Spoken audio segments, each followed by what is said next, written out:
Hello, ladies and gentlemen. My name is Simon Timpley from the International Food Safety and Quality Network. Welcome to edition 35 of the Food Safety Fridays webinar program. I'm very excited today for three reasons, really. We've not done a webinar for about 4 weeks now, and I've been having withdrawal symptoms. I don't know about you. So that's reason number one. Number two, we've got a fantastic speaker today, David Rosenblatt from Share Consulting. David did a fantastic presentation on the MAC model, behavioural culture change and behavioural change model, a few months back, which went down very well. So that's reason two. And number three, we've got a great topic, CCPs versus oPRPs, operational prerequisite procedures. oPRPs came about 10 years ago now, when ISO 22000 was launched. And still nobody knows what they are. They haven't got a clue. So David's going to give us some practical advice on what oPRPs are and the difference between CCPs. So looking forward to that. Thanks to the sponsors, Trace Analytics, IFS, FSSC and Safety 360, who've supported this program throughout this whole year. 35 webinars so far. I think we've got about another 5 or 6 to do before the end of the year. So thanks to the sponsors. David's online with us now. Hi, David. How are you doing? I'm okay. Can everybody hear me? I can hear you. I'm sure everyone else can. Everything's looking perfect there. Looking forward to your presentation, David.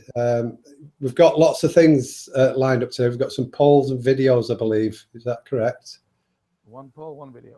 Yeah, so plenty of interaction, we hope, during the presentation. So I'll just tell the audience about next week's webinar, and then I'll come back to you for the presentation. So see you shortly. Okay, next week, the webinar, Food Safety Friday, is Wednesday next week. Because of Thanksgiving in the US, they like to have that as a holiday, which is fair enough, to eat the turkey and see friends and family. So we want to get a webinar in, so we're doing it next Wednesday. So in the sidebar, you should see that, and you should be able to click the link and register directly. It'll open in a new window, so you won't be you won't drop out of the webinar. So do please register for that. The subject is best practices in allergen management, and that's with Jennifer McCreary. And Jennifer is the technical manager for training and education at NSF International.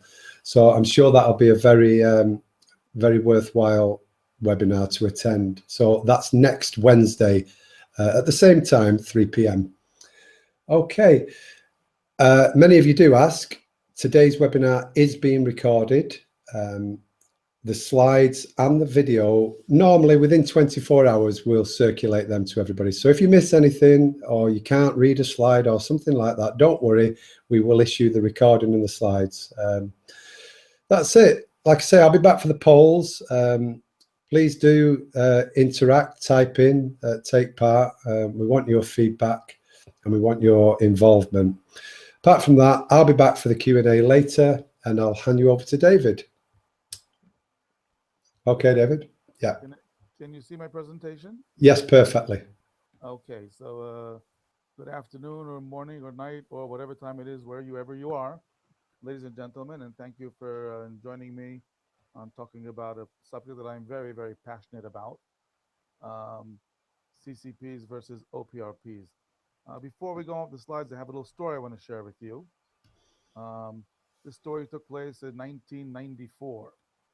I was a young, brand new QA manager for a breakfast cereal plant that made all kinds of extruded products. And I was in charge of doing the first HACCP study. We had just learned what HACCP is, and it was all excited. And we got down to our HACCP team, sat down and started doing our HACCP study. The product was a very, very simple product called cracker bread. This is a product that is extruded and then dried in an oven and then packaged. Very simple product.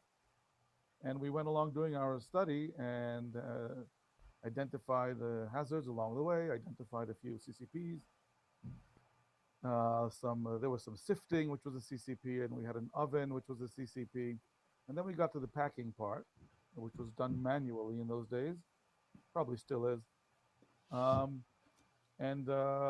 identified a hazard, which was a contamination of the product from the employee's hands. And we wrote it down in our log where we wrote down all of the hazards. And we did a hazard assessment, which was severity and likelihood, like you all do. And the severity was very severe. If somebody passed on a pathogen from their hands to the product, people could get ill. And the likelihood, well, seemed to be pretty likely, so it became a significant hazard. And according to the HACCP methodology that we've learned, that means we have to put a CCP there. Well, that was confusing because there is no CCP at that stage, and there can't be, because we're doing nothing to the product. And CCP has a definition. So we were all confused. There was no Google to consult.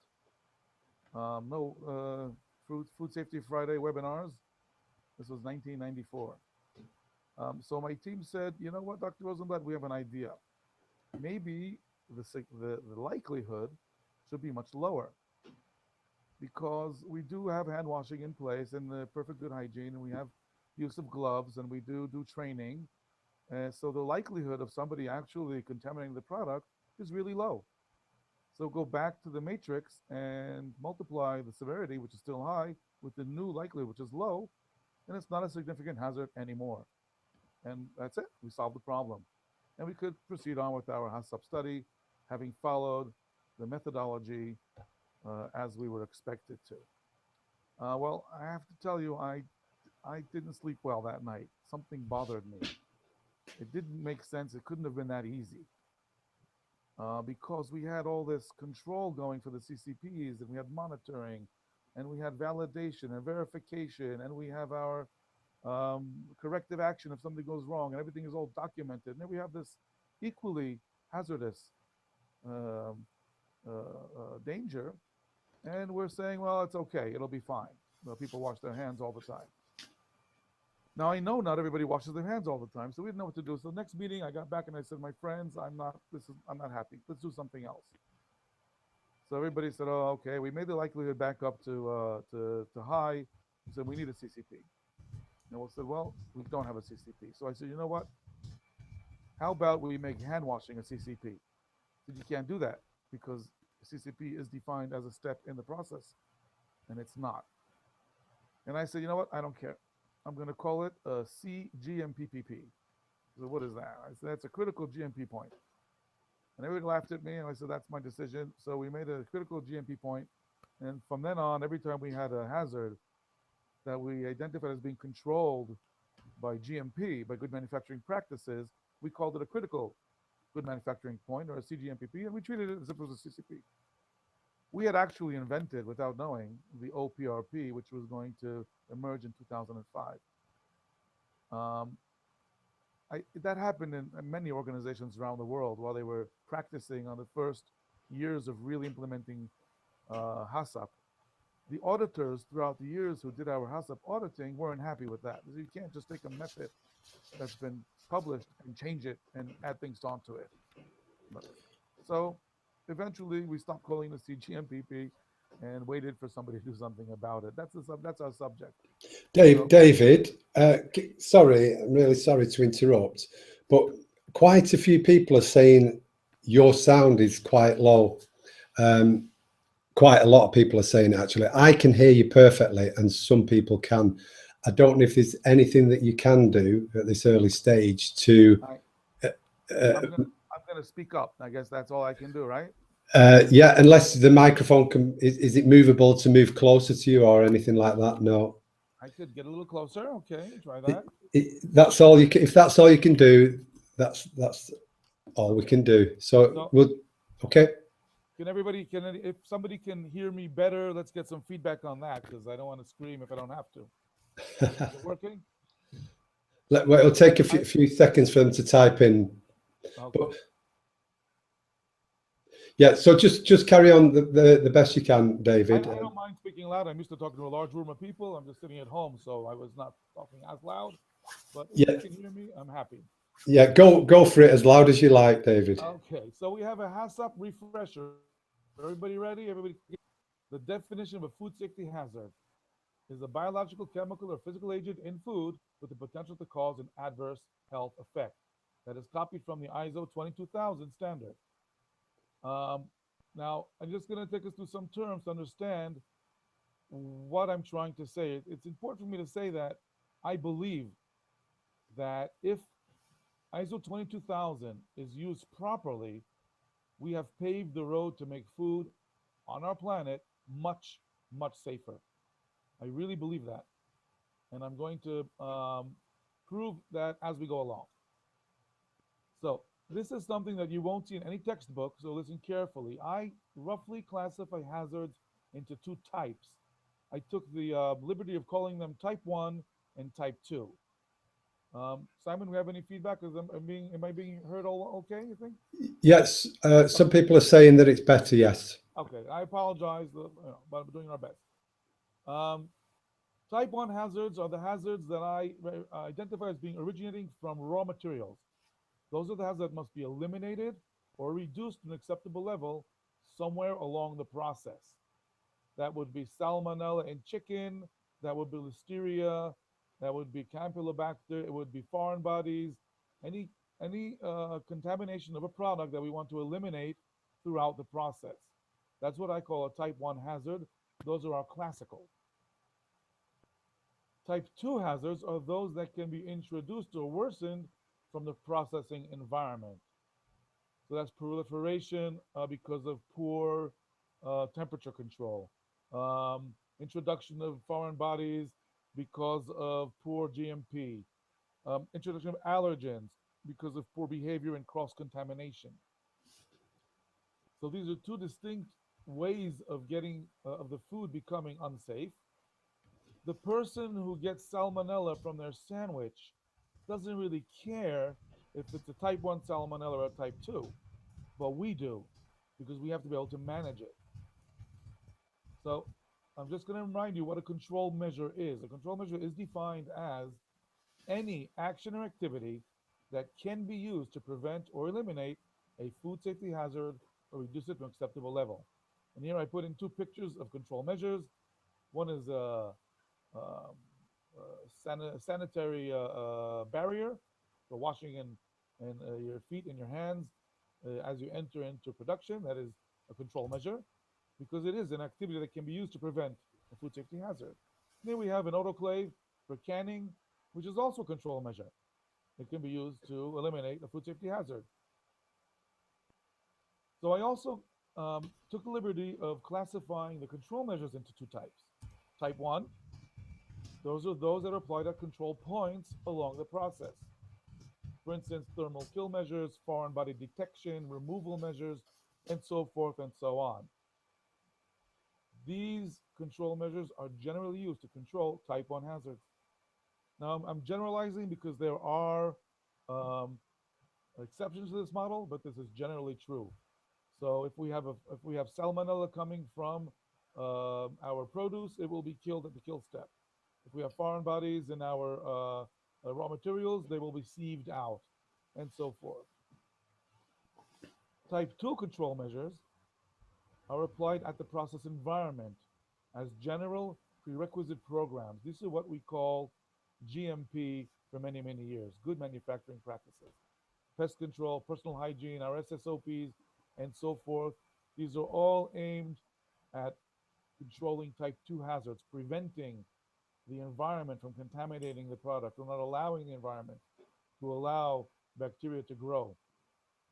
Um, we call the first type, okay, type 1 hazards, or what we call our control points. Nutritional hazard methodology that was invented in 1967, the management of type 1 control measures, those type 1 hazards is risk based.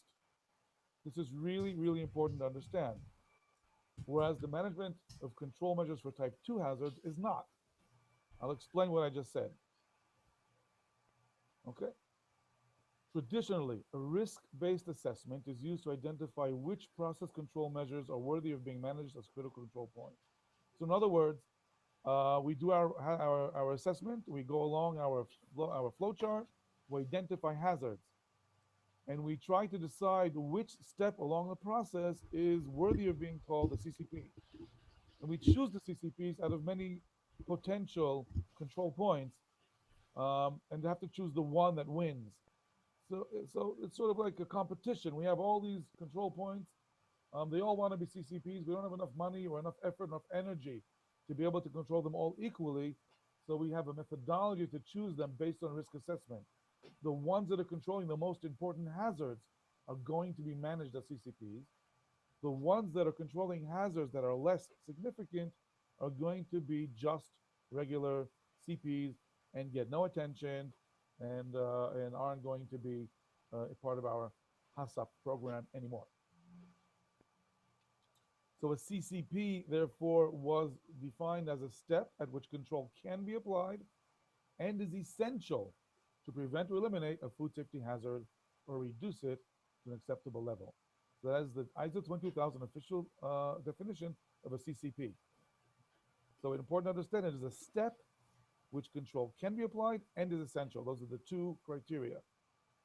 It must be effective and it must be crucial. Otherwise, it can't be a CCP. All other control measures, which leaves us with our type 2s, are expected to be in place in advance. And they're managed equally as prerequisite programs. And this has always been that way until ISO 22000. So what are prerequisite programs? Basic conditions and activities that are necessary to maintain a hygienic environment throughout the food chain. Really, really, really important to understand this definition. The reason it's so important to understand the definition is because the misunderstanding of what an oPRP is derives from the misunderstanding of what a PRP is. Because you'll see in a few minutes that the definition of an oPRP starts with the words, a PRP which blah, blah, blah, blah, blah. If you don't know what a PRP is, you cannot understand what an oPRP is. PRPs are what used to be GMPs, or GVPs, or GAPs, or GWPs. These are your good manufacturing practices, good veterinary practices, good warehousing practices, good retail practices, distribution practices, laboratory practices. All your good practices are all called now prerequisite programs. The reason they're prerequisite is because they must be in place before we start a hazard analysis. And this was the basis of HACCP, assuming that when you do your risk assessment, the surrounding environmental hazards are in control. So I can call my fryer a CCP when making fried chicken because it's going to be the one killing the pathogens. But at the same time, if a bird lands on my packaging material and contaminates with salmonella, that's a GMP violation. It's not a CCP violation. CCPs are special in that they compared to other process control measures, only they require very careful management attention, including monitoring, verification, validation. So out of all the control measures, the CCPs are the ones that are really special. They get all the attention. Now, before I go on, I want to know your opinion because I have my own, and I really want to know what you think. So let's hear all of you. There are almost 300 of you out there, so I want you all to vote. And we're having a poll. Do you think that HACCP has succeeded in creating a safer food chain? Okay, I've added that poll in the sidebar. Question, do you think that HACCP has succeeded in creating a safer food chain? Yes, no, I don't know, or I couldn't care less. Hopefully nobody says that, answers that fourth option there. If they do, we'll kick them out of the... yeah, that's a definite, that's a rule, that, yeah. Okay, you can see the results there, David, can you? Yes, 90%, no, 8%, and I don't know, 1%. So yeah, the vast majority of people believe that HACCP has succeeded in creating a safer food chain. Okay. Everybody can hear me still, right? I can, yeah, and I think most of the people have said it's improved. So just keep shouting, Dave. Okay.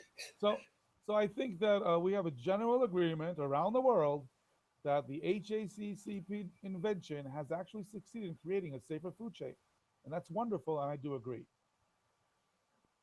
But, and this is a big but, nobody should assume that our work is done.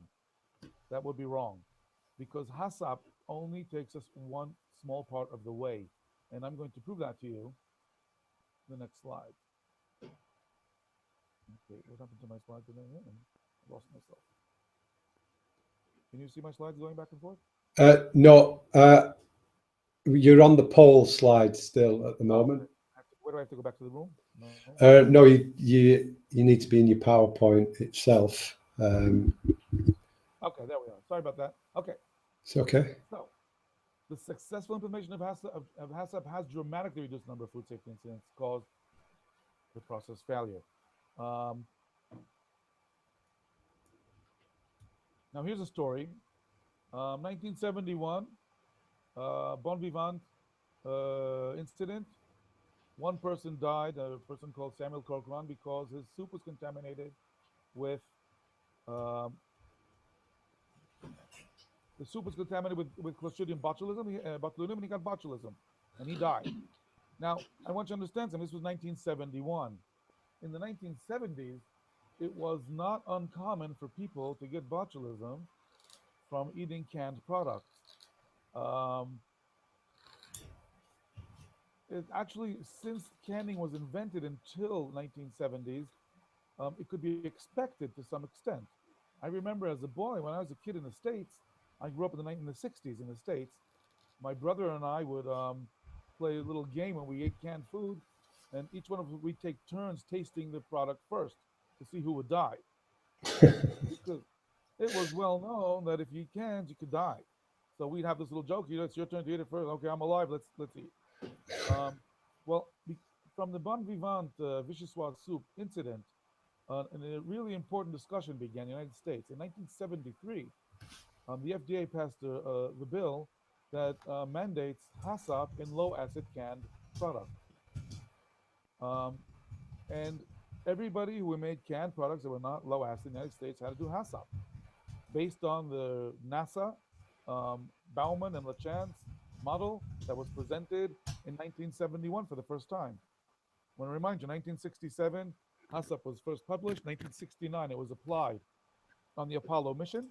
In 1971, it was published to the public. 1973, it became a law. Nothing changed in the canning industry as far as technology. Same technology, but botulism stopped immediately. The next case would be in 2007. Uh, that is pretty dramatic. Are we okay? I'm not hearing something. Simon? Yes, carry on, David. Okay, we're there. I thought I lost you. That's Can you fine. hear me? Okay. Yes. So this is, ladies and gentlemen, this is drama, real drama. This means that by changing a methodology, changing management, we have the ability to change the outcome of food safety without changing real technology, without doing anything different besides making our focus different. However, if we look at incidents today, most of them are associated with poor management of PRPs, and that's important to understand. I just downloaded a whole bunch of incidents for the last few years that hit the news. Recall over deadly nut allergies in Tesco, Ireland. Three children dying in India from rotla bread from a pesticide that was laced with phosphine. Um, Pills and fish steaks caused a recall in Pennsylvania in 2008. Um, a case of rat tail in a cereal bar caused a large recall that hit the news. Everybody's talking about that. Another example that we see all the time, diners having to get vaccinations because they were exposed to hepatitis A from one of the restaurant or store employees. Um, Enormous outbreak in Germany. This was in 2012. from norovirus coming from strawberries that were originated from China, a very tragic case of Listeria monocytogenes in 2008 in the United States, 3 deaths and the closure of a beautiful plant. Um, Maple Leaf incident, which was an enormous incident in Canada, 2008, 2009, 22 deaths, enormous tragedy, and on and on. This is in the case of salmonella in a bakery. 2 people died. Um, Over 70 became ill. The reason here was that the employees were using egg cases for the pastries, um, and David, so forth. This is a David. Shigella case. Yes. Sorry, apparently your microphone volume went up when I muted my microphone. So for the rest of your presentation, I'm going to just leave myself muted. I'm still here, but I'm going to mute my microphone. Okay. Now I just ran through a whole bunch of very tragic, sad cases, and these are just a small example of what we're seeing throughout the world as far as food safety. The um, 2 things in common with all of these cases. One, they all had certified HACCP plans in place. Actually, 3 things are common, 3 common things. One, they all had certified HACCP plans in place.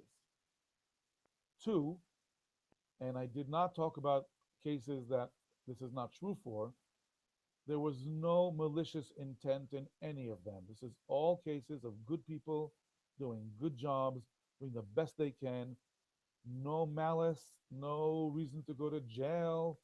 And 3, and this is the most striking thing, in every single one of these cases, all the CCPs were 100% in control. That is the weakness of HACCP. HACCP works, but it doesn't work for everything. Whenever everything that is not controlled by a CCP is just left to be controlled arbitrarily unless it's being methodized. That is why ISO 22000 is so important. This was one of the major driving forces in development of the standard. It introduced the concept of the oPRP. And if the concept is misunderstood, nothing is going to change. We're not going to see changes. Wherever the oPRP has been understood, we're starting to see the same dramatic changes that we saw in the 1970s and 80s and 90s when HACCP was being introduced. An oPRP is defined as a PRP identified by the hazard analysis as essential in order to control the likelihood of introducing food safety hazards and or the contamination or proliferation of food safety hazards in the product or in the processing environment. This is ISO 20000 definition. What it's saying is that an oPRP is the CCP of the GMP world. That's what it is. It has given final definition to what I thought was wrong with HACCP in 1994 when I did my first cracker bread HACCP study, saying that doesn't make sense that we're not treating our GMP as severely as we are our PRPs, what were then called GMPs. I've done hundreds of food safety audits over the last 20 years, and I've actually seen plants where the metal detector was being controlled religiously, being monitored every 2 hours and being recorded and having been validated and being verified.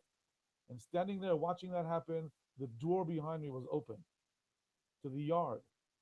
And I said to the production manager, do you think that your metal foreign bodies are in control? I said, of course, you're looking at my metal detector, it's a critical control point. We have HACCP, this is a CCP. We take this stuff seriously. I said, then why is the door open?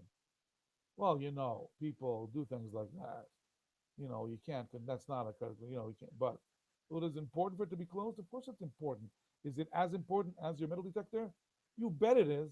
It's more important. In some cases, companies that had their take for instance the Maple Leaf tragedy. Their CCP was 100% in control. Pathogens that were in the raw material were being killed in the oven, as expected in any cold cut factory, perfectly. The recontamination was at the slicing end. There was no CCP in the world that can take care of that. You need something else. The invention of the oPRP is a game changer. Okay, it's no less dramatic than the invention of the CCP 50 years ago, and I truly believe this. What happened 50 years ago with CCPs is that at those days, people said, you got to be kidding. There's no way I'm going to be able to control every single hazard, every single control measure every minute. That doesn't make sense. We don't have the capability of doing that. We don't have the resources. Well, of course you don't, because it was just invented. But then what happened? Pasteurizers became from manual to automated. Ovens became automated. Sieves became more sophisticated. And all of our control measures went and got better and better, driven by the mandatory need for CCPs. That's what's supposed to happen with oPRPs. oPRPs could be sanitizing of equipment, hand washing, pest control, glass control, zoning, and so forth and so on. Anything that's a PRP and is identified as crucial should be within the analysis, the food safety analysis should be identified as an oPRP, exactly the same way we identify a CCP from among the CPs. It's nothing more than a CCP of the GMP world. So from now on, now I'm changing over into the second part of our presentation. What can we do about that? What do you suggest? Well, first of all, I suggest deciding, making a decision, saying it is unacceptable for anybody in a packing area, packaging a sensitive product to have their hands not washed and sanitized, and that is as important as any other CCP. And then you're going to say, well, that's impossible. Okay. The new implementers of ISO 22000 must devote special managerial attention to oPRPs and not only to the CCPs. That's the truth. But how do we monitor, verify oPRPs? How do we monitor and verify pest control, glass control, hand sanitizing, effectiveness, cleaning? These are not metal detectors. This is not thermal processing. This is not lowering your pH. These are not measurable. So what do? Well, my argument is that once you decide that they are measurable, then you measure them. Once you decide they're measurable, all you have to do is invent the measure, and some of them are already there. They're not being applied. I'm going to give you a few examples from now to the end of the presentation. I do want to say that I'm going to be mentioning the names of some companies. I have not spoken to them. I do not endorse them. I have no commercial interest. It's just examples that I've come across in my experience. If you want to look it up further, you're welcome to. So the same extent that monitoring and verifying CCPs ensures that 100% of the products are effectively controlled, we must be capable of monitoring and verifying oPRPs. Okay, so I'm just going to give you some example of innovative monitoring and verification solutions. And there are many, many more. And it is up to you, the hundreds of people listening to me, to go back to your workplace and start making up some of your own, saying it is not acceptable to me that we are not 100% sure that our oPRPs are controlled. One solution that we've been seeing more and more of is e-monitoring. You can e-monitor any inspection point. So for instance, if I have a glass and brittle plastic audit procedure, that is a PRP, definitely. If I have identified as being crucial, and it may not be, but if it is being identified as being crucial, I want to make that into an oPRP. Well, how do I monitor that? How can I be 100% sure that it's being monitored correctly? Well, there is a solution. For instance, with a little smartphone, every item of glass that's being audited gets a little QR code, and the inspector puts an app onto his phone, walks around, takes a little picture of the QR code, and then does the audit. It can take a picture, it can make a timestamp, it can make a stamp of where you are geographically. And you can do that for any control point, for sharp management, for housekeeping, for glass management, for open doors, for personal hygiene. And it is a way of monitoring PRPs that have been chosen to be oPRPs, and it makes a record. that can be analyzed and can be shown. Um, the same technology is being used for pest e-monitoring. If I ask you at any one time in your packaging area, is your metal detector working now? What will you say? Yes, it's working now. I test it every 2 hours, every 3 hours. If it's not working now, I'll know within an hour. If I ask you the same question, is there a rodent active in your packaging area now? You'll say, I don't know. But every 2 weeks or every 1 week, a guy comes and looks at our bait stations. And if there's something being chewed there, we'll know and we'll react. Well, I don't want to know in 2 weeks. I want to know now. Okay. So how did you know I was just inside the bait station? This is a bait station that is, um, as soon as the rodent enters, it's sending a signal to somebody's smartphone who's saying, I know there is a rodent in bait station number X and plant number Y now. I can have somebody on the floor within 20 minutes reacting to that.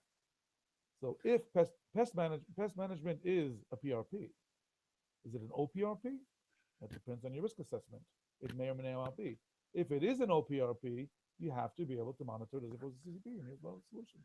The same thing with insect monitoring, remote cameras, um, sensor for monitoring insect activity, the little camera being aimed at your pheromone trap. Every time something changes, the computer tells the monitor, we have been trapped in insect. This is what's going on. Here's the report. You can react now. Because if you wait a week or 2 weeks, you're going to react too late. This company, IoT Box Systems, is the company that promotes this type of, and it's actually being used already in many places in the world, not only in food, but also in pharmaceuticals and cosmetics and agriculture.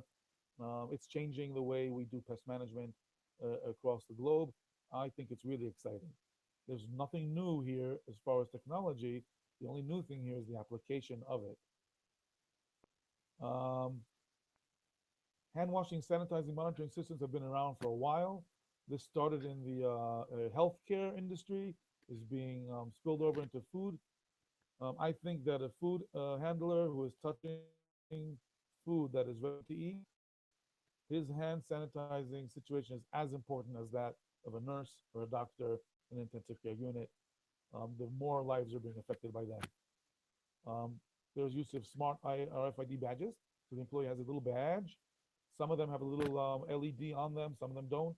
But the badge identifies the person, and the computer knows where everybody is as they walk around the plant. And when they move from one zone to another, that transition is marked as a record. Okay, and then the hand sanitizing is monitored. Um, and you can monitor where the person sanitized their hands and who, and also how often. So, for instance, if you have a procedure saying hands must be sanitized every 30 minutes or every 60 minutes, and somebody has not done that on time, we'll have a computer record sending out an alert saying, person, whoever, has not sanitized their hands for 30 minutes and they should intervene. And then all you have to do is you come over, embarrass them in another way, and they'll want to get their hands. And that's also an educational tool. So it's also a 100% monitoring for real time intervention. A lot of companies have this. We saw, who was this? I have their name up? No, I don't know. This is one of the ones. Cloud Clean has a system in place where you can, it attaches to your smart, it gives you text on your phone. If somebody's not, somebody leaves the toilet and doesn't wash their hands, you can get indication of that. The control gets better and better all the time. Ultra Cleanse has a system. Again, I do not endorse any of these, but they're all available and there are more, and they're becoming more and more popular. This is not new technology. This is old technology being newly applied because of the invention of the oPRP. Somebody saying it is unacceptable for me to have non-compliance as the same as it's not acceptable for me to have a CCP out of control. Remote video monitoring is becoming acceptable. There's some social issues, but they can be overcome. You can overcome the social issues if it's explained properly, if you have the employees on board, if you decide to monitor with remote video only things that are really critical. There's a little YouTube movie, about 2 minutes, that explains what I'm talking about. They explain it better than I do, so you can watch that while I have a cup of water. Okay, everybody got a feeling of what we're talking about there? Am I on? Yes, you're on, David. Oh, Just carry on. Yeah.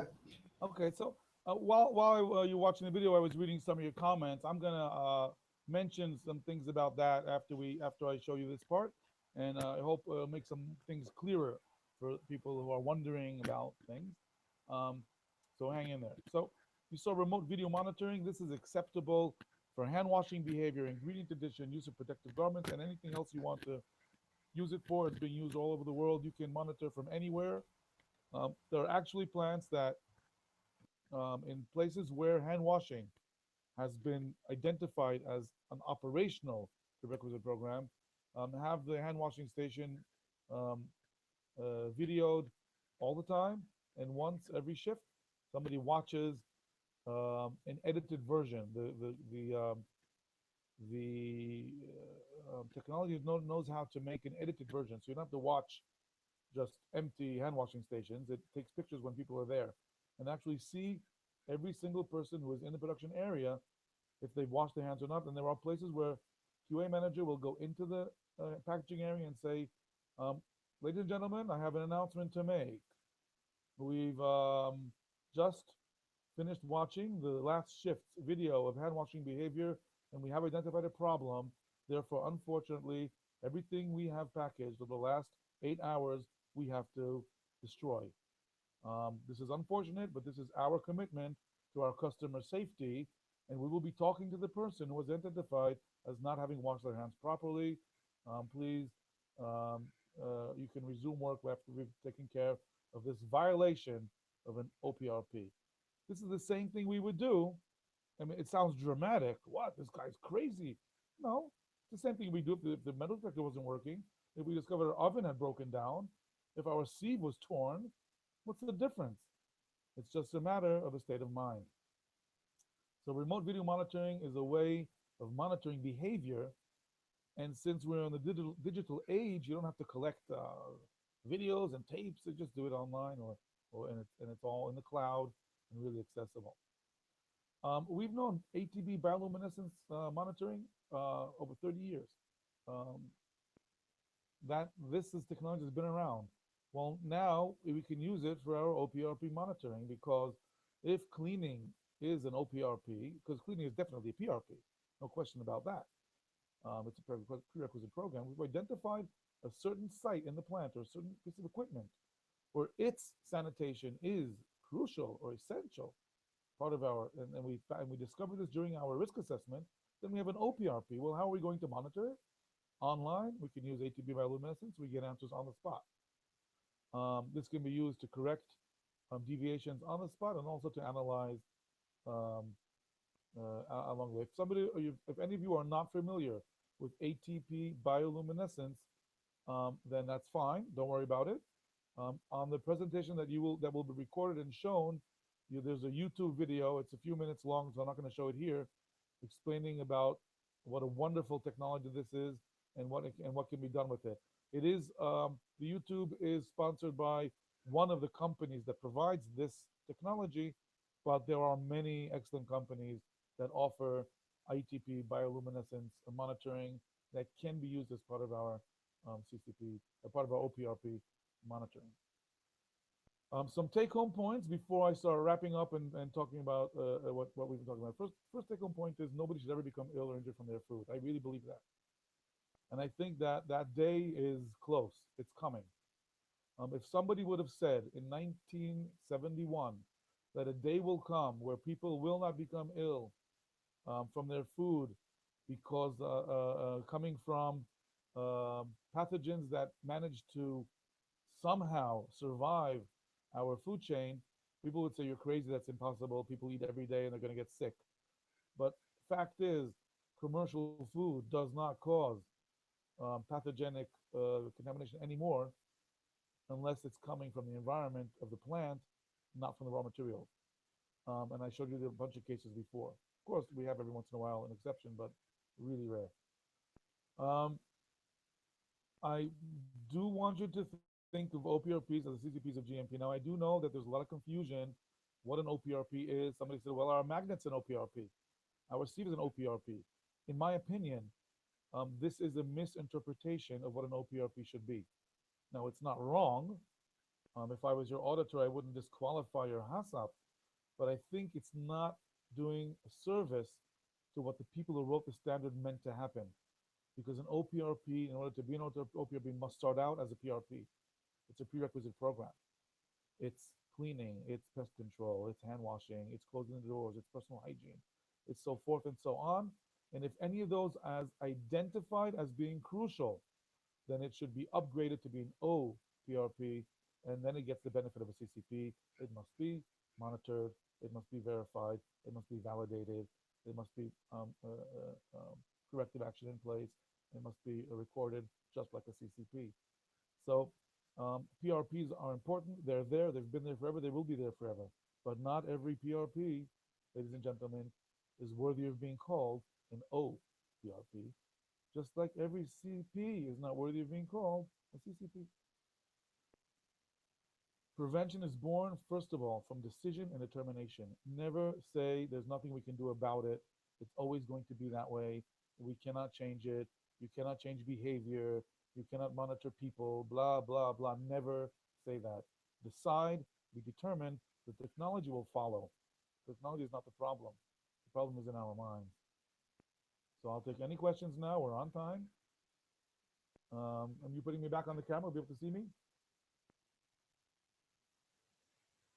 If you if you stop sharing your screen now, David, then you'll be back on webcam.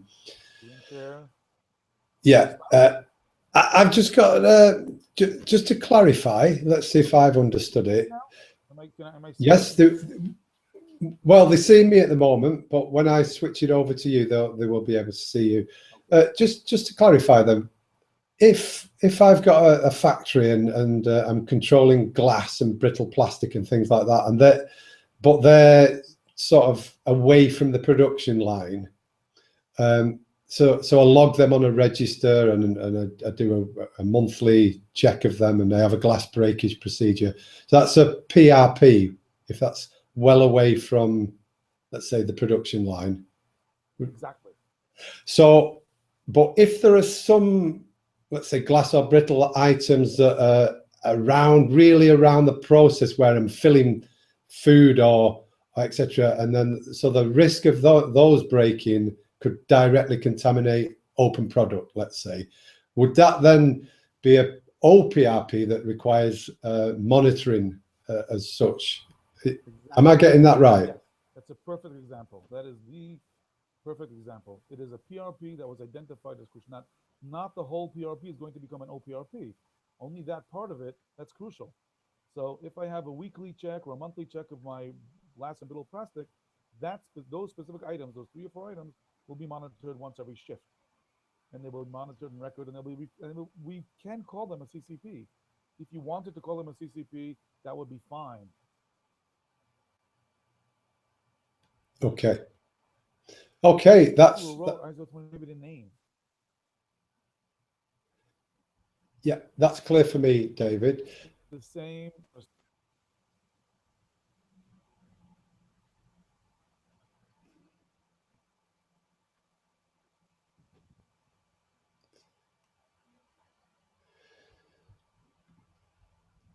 Your video is breaking up. I actually don't know whether it's my connection or yours, actually. So let's try and get some more questions. There are lots of questions here. I don't know if you can see any in the sidebar, David, the questions yourself.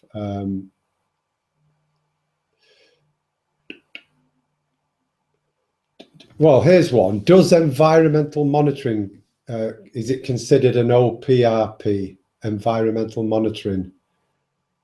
That depends on the risk assessment. That's like asking if sieve is a CCP.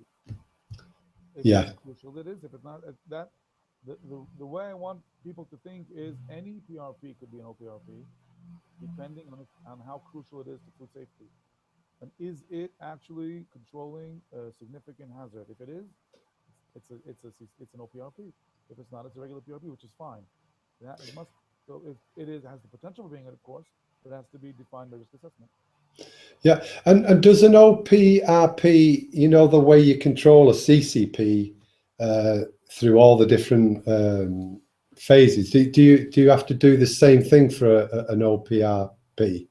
Definitely. Item 7.5 of ISO 22000 specifies that oPRPs have to be monitored, verified, validated, corrective action, and documented exactly the same as CCP. The only difference is in ISO 22000 is that what we call for CCP our critical limit is not part of an oPRP unless the oPRP is being as a number being measured. These critical limits are for pH, temperature, conductivity, and so forth. And oPRPs don't have those numbers. Right. So what do you think was behind the committee that wrote ISO 22000 of not just going with CCPs? Is it that you've just said that you can have a significant hazard that doesn't have a, let's say, a time or a temperature? Was that the thinking behind it? The thinking is that we've managed to, by this methodology of HACCP has done a wonderful job in managing to eliminate production error. And as the industry has become more and more sophisticated, production error has gone down and down. I can't remember the last time I saw a pasteurization failure in the dairy plant. And when I started out as a veterinarian in food safety, we'd have those all the time. And so it just disappeared because of HACCP. Well, what we were left with is poor behavior, poor implementation of GMP, and people saying, well, now, and this actually has a connection to my previous presentation on behavior. How do we modify people's behavior? Well, first we have to decide that it's crucial. And then say, okay, well, if we're down to people doing what they're supposed to be doing to protect the food chain, then we'll do whatever it takes. We have to take pictures of them, we'll take pictures of them.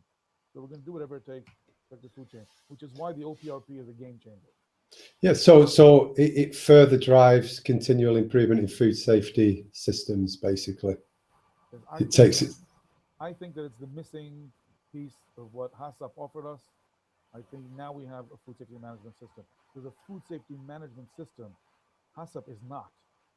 HACCP is 1/3 of a food safety management system. Food safety management system consists of HACCP, which is one part, the oPRPs, the GMP, which is the other part, and the management of it all, training and the calibration and record keeping and analyzing records and so forth. So that is the food safety management system. HACCP on its own is just part of it. Okay, brilliant.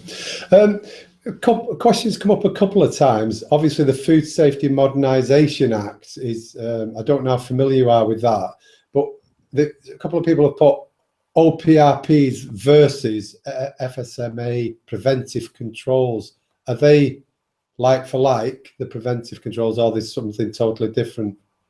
I don't want to make an assessment right here live because it's a regulatory issue, and it may be different in different places. But when FSMA talks about prevention, they're talking about the environment, the plant environment. This is being said by USDA for years. These programs that they call the preventive programs, pest control, glass control, personal hygiene, building, construction, and so forth. Okay. So I managed to wiggle around that. Okay, thanks, David. An interesting part was that, as you say, because there's a drive now to monitor and have these oPRPs, then technology supports that, which then allows it to happen. And there are so many things. I mean, in the UK, those types of pest monitoring that give you ping to your email, to your phone if there's been a take on a bait box, and they've been around a few years now. So, you know, it really does support the food safety management system and the food safety manager, quality manager in doing their role. And the price is coming down all the time. Yeah. The technology is available. It's only a matter of application, and it's not justifiable everywhere. I wouldn't expect people everywhere to use this type of control, only where it has been justified, just as with CCP. Right. Question from Ganesh. we consider metal detector as a CCP, but I didn't get an answer why we cannot consider it an oPRP. Can you consider a metal detector as a oPRP rather than a CCP? Okay. Again, because it is controlling a significant hazard, it can be called whatever you want.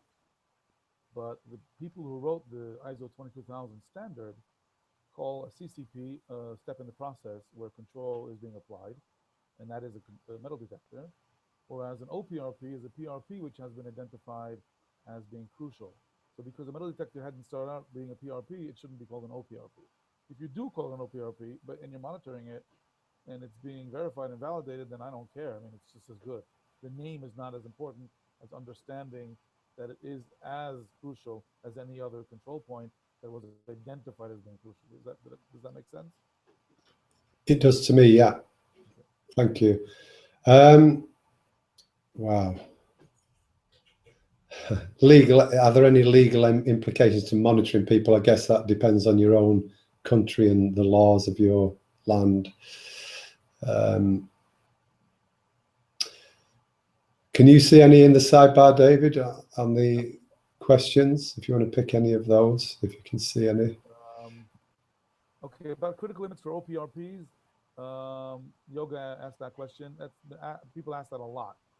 It's not a mandatory requirement for ISO 22000 to decide upon a critical limit for your oPRP. However, in my experience, most oPRPs, if they are being monitored correctly, you can assign a critical limit to them, deciding if it's in control or not. For instance, if you're doing monitoring of a sensitive equipment that's being cleaned, using your ATP bioluminescence, you're getting a readout of an RLU, which is a relative luminescence unit, relative light unit. And you should know what number is acceptable, what number is not acceptable. That would be a critical limit for an oPRP. Just one example. But if you are looking at people washing their hands through a camera, it would be 100% compliance. That would be a critical limit. So okay. That's a question that people ask a lot. Okay, thank you. Just another question. Is there a decision tree available for determining PRP? Thank you for asking that. The answer is yes. It is the exact same decision tree used for CCPs, but we do ask a final question and this question is to differentiate between, is it a CCP or an oPRP? The question would be, where is this control being applied? That would be the final question in the tree. So up until that question, we're asking the same thing. Is it a significant hazard? Yes, no. If it's significant, do we have effective control measures against it? Yes, no. If we do, is the control measure essential? Yes, no. If it is, are there any other control measures? If no, yay, we have a CCP. Wait, we don't have a CCP yet. Let's ask what it is. If it is a PRP that's doing this for us, then let's call it an oPRP. The CCP, leave it a CCP. So the question would be, where is the control being applied? Is it being applied in the surrounding area, the environment of our production line? Or is it being applied online? If it's being applied online, it's probably a CCP. If it's being applied in the surrounding area, it's probably an oPRP. If we get them confused, no biggie. It's a critical point anyway. Yeah, so long as we're controlling it. Maxine said, hi, David. I am understanding that an oPRP is a PRP that is critical. Has she hit it on the head then? Exactly. And it's written in the standard. I didn't make it up. Right. I think we've reached the end. If anybody, what I'd like attending to do, just type in the sidebar is if you understand oPRPs versus CCPs, all that, etc., a little more than you did before you joined today. Just type in yes or no, and hopefully there's more yeses than nos. I certainly do understand it a little bit more, and if I'm probably a good barometer because I'm pretty hopeless at this stuff. Thanks very much, David. It's been great presentation, lots of interaction, video, etc. Introduce some new concepts for us and some new ideas, and people will take away ideas of, maybe thinking about their food safety systems back in their business differently. So thanks very much. Okay, everybody have a great weekend. Lots of peace and love. Look in the sidebar, David. There's lots of yeses there. So you enjoy your weekend, and thanks once again. Great presentation. Thanks very much. Bye-bye. Bye. Okay. Next Wednesday, as I said previously, we've got the Allergen webinar with Jennifer McIntyre. That's next Wednesday at the same time, 3 p.m. GMT, which is 10 a.m. EST in the US. Please join us. We'll be sending an email with the recording from today, the slides, and also we'll send an email so that you can register for that webinar next Wednesday. So I look forward to joining you online next Wednesday. The only other thing is what you all wait for is your certificate. I'm loading that in the sidebar now, so you can grab that. Thanks to David. Nothing else to say really, just a great presentation. Hopefully David will be back in the near future. It's Friday, so happy Friday, have a great weekend. And as David said, peace and love to everyone in the world. Have a great weekend and take care of yourself. Bye.